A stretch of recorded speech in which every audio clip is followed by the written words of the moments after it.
ನೋಡ್ರಿ, ನಾನು ಇಲ್ಲಿ ತನಕ ಆಗಿದೆ, ನಾನು ಬಿ ಜೆ ಪಿಯಲ್ಲಿ ಇರೋವಂಥವನು, ಬಿ ಜೆ ಪಿಯಲ್ಲೇ ಮುಂದುವರಿಬೇಕು ಅನ್ನೋಂಥ ಪ್ರಯತ್ನದಲ್ಲಿ ಈ ಸಣ್ಣ ಪುಟ್ಟ ಅಪಮಾನಗಳು ಆಗ್ತಾವಲ್ರಿ, ಅದು ಮುಂದೆ ಆಗಬಾರ್ದು ಅನ್ನೋಂಥ ಕಾರಣದಿಂದ ಗಟ್ಟಿಯಾಗಿ ಮಾತಾಡ್ತಾ ಇದ್ದೀನಿ. ಯಾವತ್ತನ ಬಾಯಿ ಬಿಚ್ಚಿ ಮಾತಾಡಿನೇನ್ರಿ ರಾಮ್ಲಿ? ಇಷ್ಟೊತ್ತು ಯಾವತ್ತನ ಮಾತಾಡಿನೇನ್ರಿ? ನಾನು ಮಾತಾಡಲ್ರಿ. ನಾನು ಭಾಳ ಸೂಕ್ಷ್ಮವಾದಂಥ ವಿಚಾರ. ಮನುಷ್ಯ ಯಾವನ ಕೆಟ್ಟವನಂದರೆ ಅವ್ನ ಮುಖ ಕೂಡ ನೋಡಲ್ಲ. ಯಾವನನ್ನ ನೀವು ಮೋಸ ಮಾಡ್ತಾಯಿದ್ದೀನಿ ಗೊತ್ತಾದ್ರೆ ಅವ್ನ ಮುಖ ಕೂಡ ನೋಡಿ. ನಾನು ಆ ಟೈಪ್ ರೀ. ನಾನು ಯಾವತ್ತೂ ಕೂಡ ರಾಜಕಾರಣ ಅನ್ನೋಂಥದ್ದು ಬಂದಂಥ ಟೈಮಲ್ಲಿ ಭಾಳ ಸೂಕ್ಷ್ಮದಿಂದ ಇವತ್ತು ನನ್ನ ಜೀವನದಲ್ಲಿ ಇಷ್ಟು ವರ್ಷಗಳ ಕಾಲ ಇದ್ದರೆ ಯಾವತ್ತೂ ಕೂಡ ನಾನು ಮಾತಾಡಿರಿ, ಯಾವತ್ತೂ ಕೂಡ ನಾನು ಮನಸ್ಸು ಬಿಚ್ಚು ಮಾತಾಡಿರಿ. ಯಾಕಂದರೆ ಮನಸ್ಸು ಬಿಚ್ಚು ಮಾತಾಡ್ತೇನೆ ಅಂದರೆ that is we genuinity is there. ನಾನು ಅದಕ್ಕೋಸ್ಕರವಾಗಿ ಮುಂದಕ್ಕೆ ಏನಾಗುತ್ತೋ ಇಲ್ಲ ಕಾಂಗ್ರೆಸ್ಗೆ ಹೋಗ್ತೀನಿ ಅನ್ನೋಂಥದ್ದು ಏನು ವರದಿಗಳು ಅದು ಅವರೇ ಸೃಷ್ಟಿ ಮಾಡಿದ್ದಾರೆ. ಅವರು ಅದಕ್ಕೆ ಉತ್ತರ ಅವ್ರು ಕೊಡಲಿಲ್ಲ. ಇವತ್ತು ನನ್ನ ಪ್ರಾಮಾಣಿಕತೆ ಬಗ್ಗೆ ಈ ಪ್ರಶ್ನೆ ಮಾಡಿದ್ದಾರೆ ಅಂತ ಯಾರು ಅವ್ರು ಪ್ರಶ್ನೆ ಮಾಡ್ಯಾಕ? ನಾನು ಎಲ್ಲೇನು ಹೇಳಿದ್ದಾರೆ ಕಾಂಗ್ರೆಸ್ಗೆ ಹೋಗ್ತೀನಿ ಅಂತ ನಾನು ಹೇಳಿದ್ದೆ? ಅವ್ರು ಹೋಗ್ಬೋದೇನೋ ಅಂದೇಳಿ ಈತ ಊಹಿಸ್ತಾನ.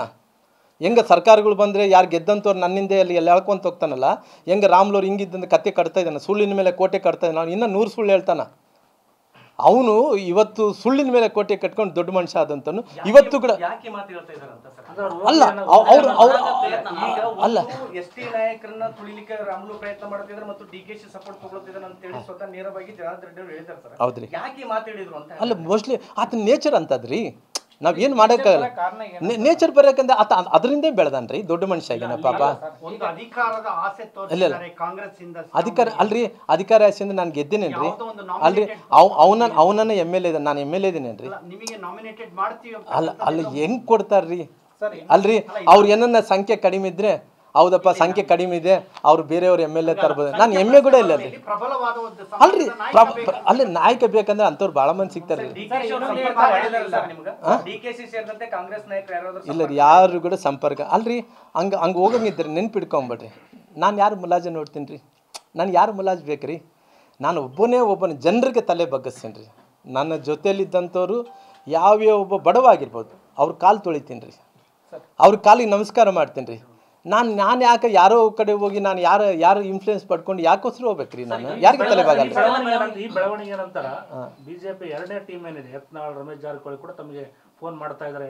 ಅಲ್ಲ ನೋಡ್ರಿ, ನಾನು ಯತ್ನಾಳವರು ನನಗೆ ಭಾಳ ಸ್ನೇಹಿತರು ರೀ, ನನಗೆ ಯತ್ನಾಳವರು. ರಮೇಶ್ ಜಾರಕಿಹೊಳಿ ನನಗೆ ಬೇಕಾದಂಥವ್ರು ಸ್ನೇಹಿತರು ರೀ.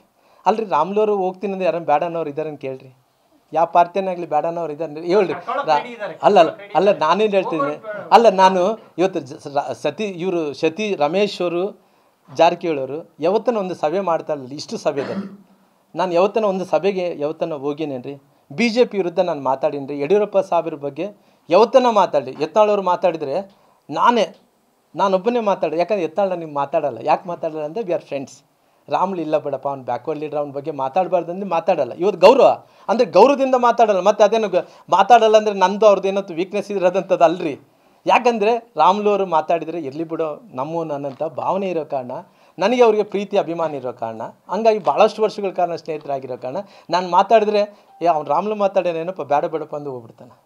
ಸರ್ ಈಗ ಆಯ್ತು, ಇದೆಲ್ಲ ಆಯ್ತು ಸರ್. ಈಗ ಇನ್ನೊಂದು ಮಾತು ಹೇಳ್ತಾರೆ ಜನ.